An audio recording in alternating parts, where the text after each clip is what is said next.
Buongiorno ragazzi, oggi sono qui per presentarvi la nuova collaboratrice di Matto Scacco. Avete sentito bene, collaboratrice, quindi stiamo parlando di una figura femminile, era una figura che mancava all'interno di questo team, che ci porta anche più gioia e niente, cerchiamo sempre come team di Matto Scacco di avere all'interno ovviamente abilissimi scacchisti, ma anche persone a modo, cordiali e simpatiche. Questa è una cosa importantissima e ci tengo che sia sempre così. E niente, non aggiungo altro, si tratta della maestro internazionale femminile Camelia Ciobanu e inizierà a giocare qualche partita online con noi e questo sarà il primo dei tantissimi video. Spero che vi piaccia e ci vediamo presto. Ciao!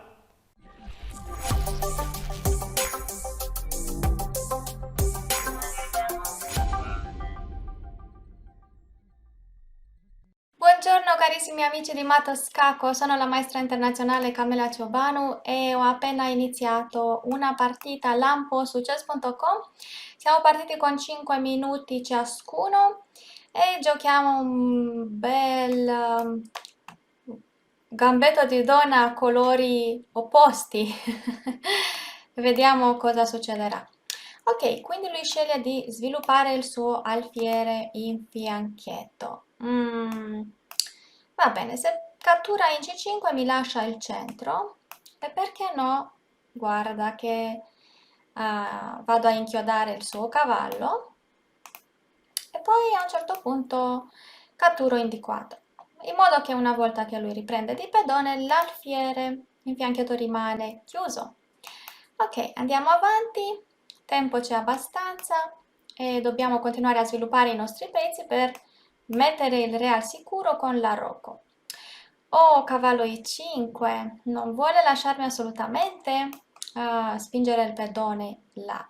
Quindi io dovrò fare in modo da mandare via il suo cavallo da E5 con F6.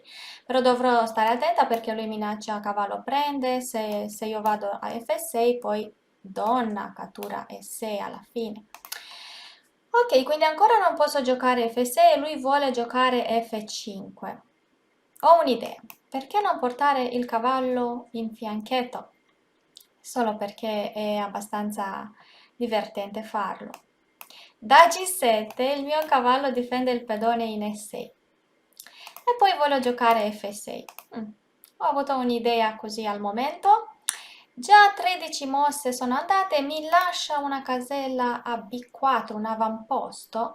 Perché non andare col cavallo? Sì, ci vado direttamente, perché adesso quando giocherò F6 lui non avrà più la scelta. Cavallo prende per C6, dovrà indietreggiare. Ok, lui sta meglio al tempo.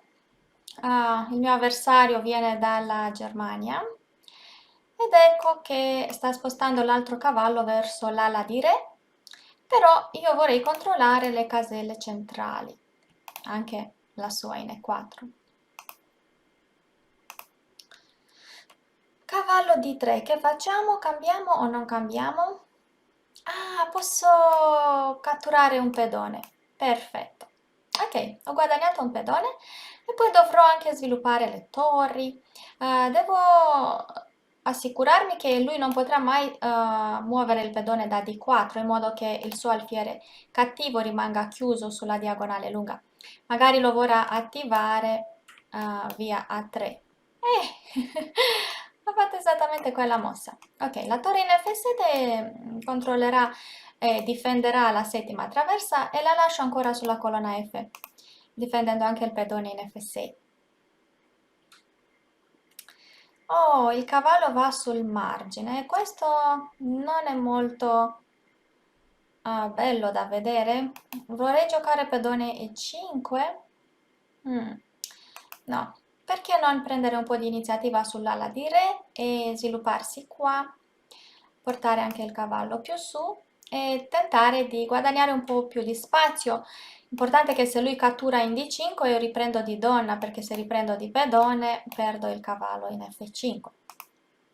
Quindi D5 diventa una casella chiave, ma guardate che bella avamposto ho a E4, mi piacerebbe portare il cavallo, solo che me lo cambierebbe col suo alfiere. Mi sta minacciando ora il pedone in E6, perché non difenderlo? Non mi piace utilizzare la donna per tale proposito, però quando ci vuole, ci vuole. Ok, dovrò riportare anche l'altra torre nel gioco. Sto pensando se portarla a C8 o a E8. Prima di tutto devo ritirare l'alfiere. Vediamo se si spinge ancora più avanti con G4. Quello farà sì da indebolire il suo arroco ancora di più, quindi non se lo permette.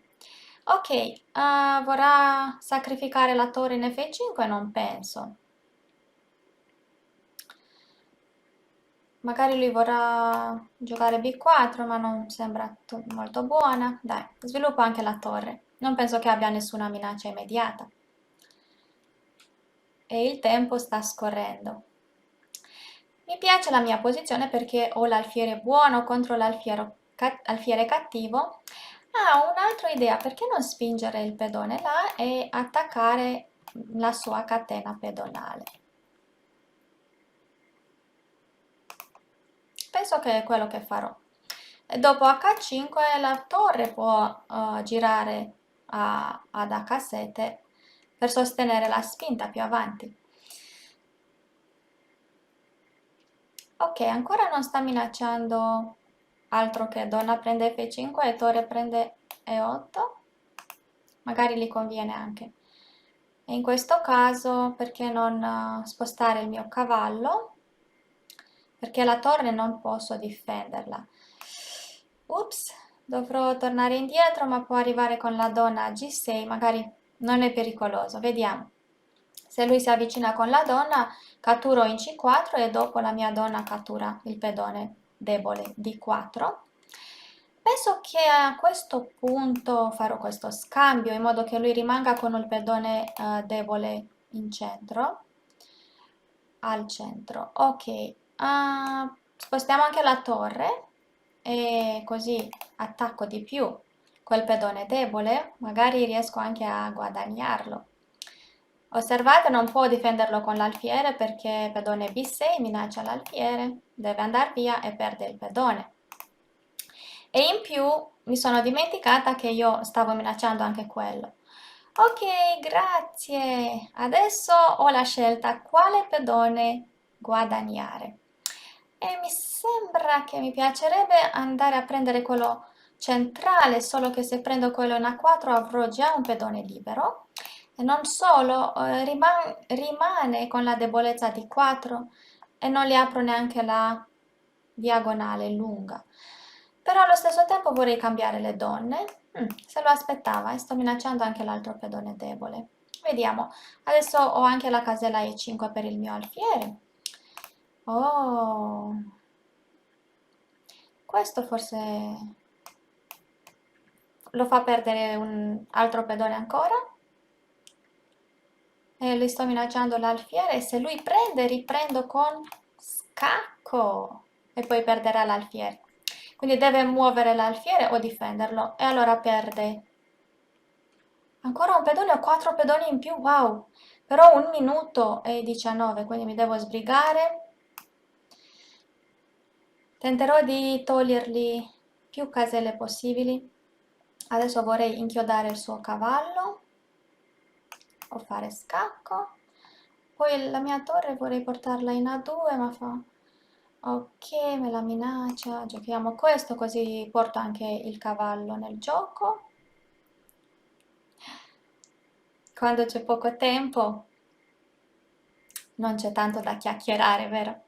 Ok, dai, cambiamo perché ho tanto vantaggio e mi conviene cambiare tanti pezzi. Poi devo attivare l'altra torre. La porto in B7 e poi l'altra la voglio portare in A3. Sto minacciando il suo alfiere. Ah, mi sta sacrificando l'alfiere. Ups. Scacco? Se gioca a G2 mi dovrò difendere la torre, poi minaccio di infiltrarmi con l'altra torre, scacco. Magari cambiamo un'altra torre ancora, potrei anche catturare in G3. Va bene, catturiamo anche questo. E poi avrò tanti pedoni liberi. E ho vinto! E il mio Ello va su di 11 punti, quindi arrivo a 1811 punti e andiamo avanti così. Carissimi amici, grazie per la vostra attenzione e ci incontriamo in un prossimo video. E ora per continuare che cosa posso fare? Beh, innanzitutto ti consiglio di iscriverti al nostro canale in modo tale da non perderti le nuove video lezioni. E poi puoi vedere il video che è stato più cliccato in questa settimana. Ci vediamo, ciao!